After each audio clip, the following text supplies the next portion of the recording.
Trade République, la banque pour mieux dépenser, épargner et investir présente Sud Radio, les incontournables de l'argent. Thomas Binet. Bienvenue dans ce nouvel épisode d'Oser Investir, les incontournables de l'argent. Je suis ce soir accompagné de Mathias Bassino, porte-parole de la néobanque Trade République. Bonsoir Mathias. Bonsoir Thomas. Mathias, on va parler d'immobilier locatif, le vieux rêve français qui passe de génération en génération. Alors Mathias, c'est quoi les erreurs les plus fréquentes que les gens font dans l'immobilier locatif justement ?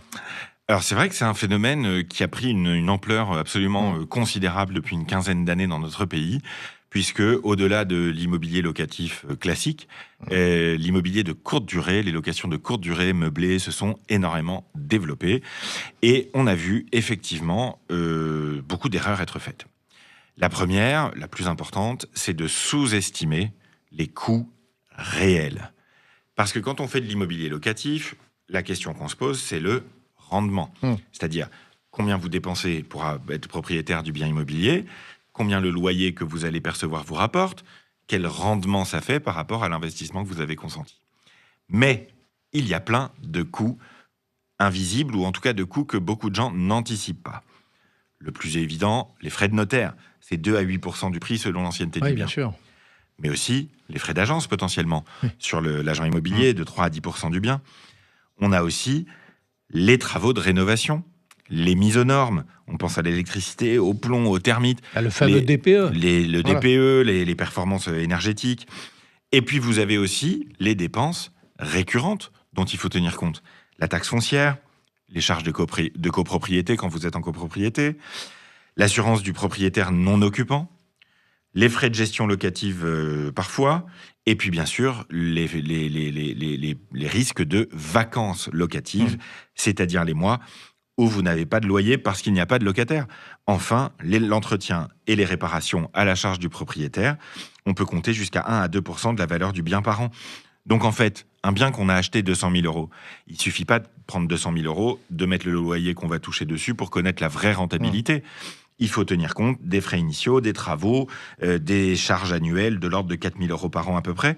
Donc sans loyer suffisant, la rentabilité s'effondre. Donc c'est l'erreur principale qui est faite de sous-estimer les dépenses réelles. Frais indirects et frais directs, c'est ça qu'il faut prendre en considération. Vous avez raison Mathias. Mais alors, du coup, est-ce qu'on peut faire de l'immobilier locatif partout en fait ? Alors, c'est évidemment tout l'enjeu. Parfois, des dispositifs fiscaux ces dernières décennies en France ont amené les gens à faire de l'immobilier locatif dans des mauvais endroits. Voilà, j'ai pas besoin de le rappeler, c'est quelque chose qui était assez connu. La règle, c'est toujours l'emplacement, c'est ça. Et en fait, je dirais qu'aujourd'hui, on peut réfléchir à ça sous 2 angles. D'abord, de choisir un emplacement où il va y avoir de la demande locative. Par exemple, une zone où vous avez une dynamique démographique, c'est-à-dire une ville qui attire des nouveaux habitants. Vous avez aussi la question des bassins d'emploi. Quand une activité se crée, se développe, ça crée de l'emploi, ça crée de l'attrait. Vous avez évidemment les universités.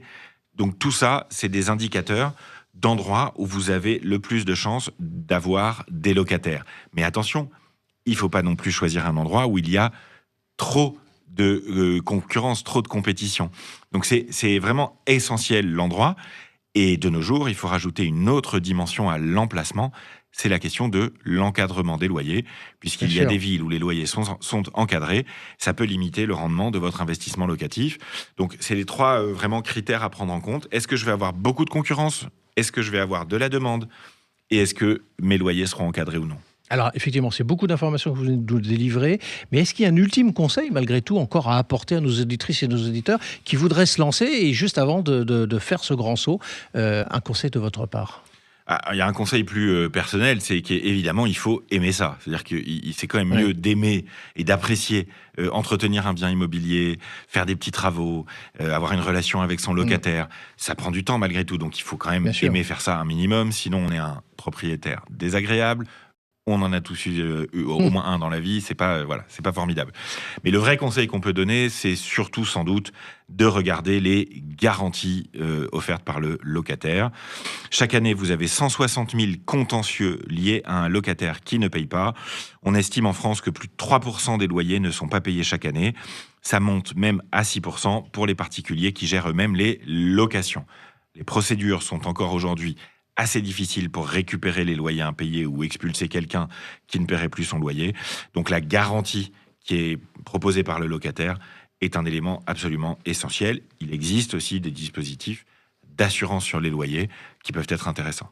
Merci à vous Mathias avec toutes ces informations délivrées ce soir. On vous retrouve mardi prochain pour un autre numéro d'Oser investir, les incontournables de l'argent. Et pour ce qui me concerne, je vous donne rendez-vous dès dimanche matin à 9h25 sur Sud Radio. Sud Radio, les incontournables de l'argent. Thomas Binet. Avec Trade Republic, la banque pour mieux dépenser, épargner et investir.